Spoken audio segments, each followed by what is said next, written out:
अक्सर जब आसमान में बिजली चमकती है तो हमें कहा जाता है कि आपको उस टाइम पे मोबाइल यूज नहीं करना चाहिए, लेकिन ये एक मिथ है। मोबाइल के यूज करने का बिजली के गिरने से कोई लेना देना नहीं है। उसका सबसे पहला रीजन यह है कि आजकल के मोबाइलों में जो ज्यादातर कंपोनेंट्स हैं वो बिजली को अट्रैक्ट या कंडक्ट नहीं करते। दूसरा, मोबाइल रेडियो वेव पे काम करते हैं, जो कि ना ही तो बिजली को अट्रैक्ट करती है ना ही बिजली को कंडक्ट करती है। लेकिन हाँ, अगर आप खुले मैदान में घूम रहे हैं और बिजली चमक रही है और अगर आपके आसपास कोई टॉलेस्ट ऑब्जेक्ट नहीं है जो कि बिजली को अर्थ में जाने का रास्ता दे, तो आप पे बिजली के गिरने के चांसेस सबसे ज्यादा हैं, भले आप मोबाइल को यूज करें या ना करें। तो फाइनली गाइस, अगर बिजली चमक रही है और आप घर पे या फिर कार में भी मोबाइल पे बात कर रहे हो तो मोबाइल की वजह से आप पे बिजली गिरने वाली नहीं है। क्या एक बार एक जहाज के इंजन ने काम करना बंद कर दिया और वहां के लोग उसे ठीक भी नहीं कर पा रहे थे और इसीलिए एक 40 वर्षीय एक्सपीरियंस्ड इंजीनियर को वहां पे बुलाया गया। उस इंजीनियर ने जहाज के इंजन को बड़े ध्यान से देखा और फिर उसके बाद अपने बैग से एक हथौड़ा निकाला और फिर इंजन के एक स्पेसिफिक जगह पर हथौड़े को मारा तो इंजन चालू हो गया। 3 दिन बाद ही उस इंजीनियर ने जहाज के मालिक को लगभग $10,000 का एक बिल भेजा। जहाज का मालिक $10,000 के बिल को देख के हैरान रह गया।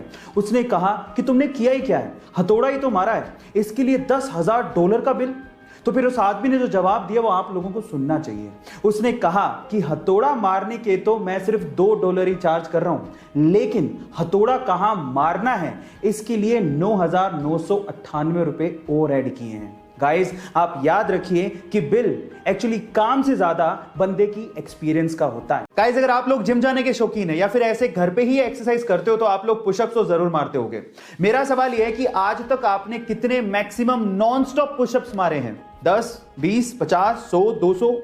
लेकिन इस दुनिया में एक बंदा ऐसा भी है जिसने नॉन स्टॉप यानी बिना रुके 10,507 पुशअप्स मारे हैं। जी हां, आप ठीक सुन रहे हैं, बिना रुके 10,507। Oh my God.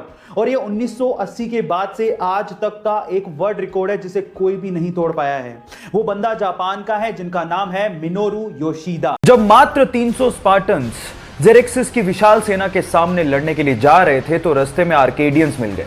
आर्केडियंस ने कहा कि हम भी तुम्हारे साथ लड़ना चाहते हैं, पर मैं हैरान हूं कि सिर्फ 300 सैनिक लेके तुम इतनी विशाल सेना से कैसे लड़ोगे। तो स्पार्टन्स के मुखिया ने एक सवाल पूछा आर्केडियंस की सेना से एक एक करके। उसने पूछा कि तुम्हारा पेशा क्या है। तो आर्केडियंस की सेना में से लोगों ने जवाब देना शुरू किया कि मैं मूर्तिकार हूं, मैं शिल्पकार हूं, मैं लोहार हूं।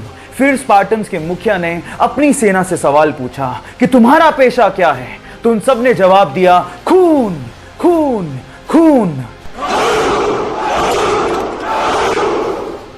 सबक यह है कि जंगें सैनिकों से नहीं, हौसलों से जीती जाती हैं।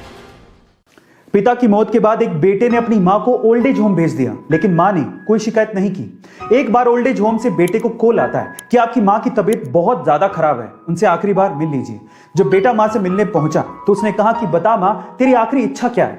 तो मां ने कहा कि बेटा, इस ओल्ड एज होम में पंखे लगवा दे क्योंकि गर्मी बहुत पड़ती है, एक फ्रिज भी लगवा दे क्योंकि बहुत बार मुझे बिना खाना खाए सोना पड़ा था। तो बेटे ने मां से कहा कि तूने पूरी उम्र शिकायतें नहीं करी, लेकिन मरते हुए तू ऐसी शिकायतें क्यों कर रही है मां? तो मां ने क्या कहा पता है? मां ने कहा कि बेटा, मैंने तो गर्मी, भूख और दर्द बर्दाश्त कर लिया, लेकिन मुझे डर है कि जिस वक्त तेरे बच्चे तुझे यहां पर छोड़ के जाएंगे तो तू ये सब बर्दाश्त नहीं कर पाएगा।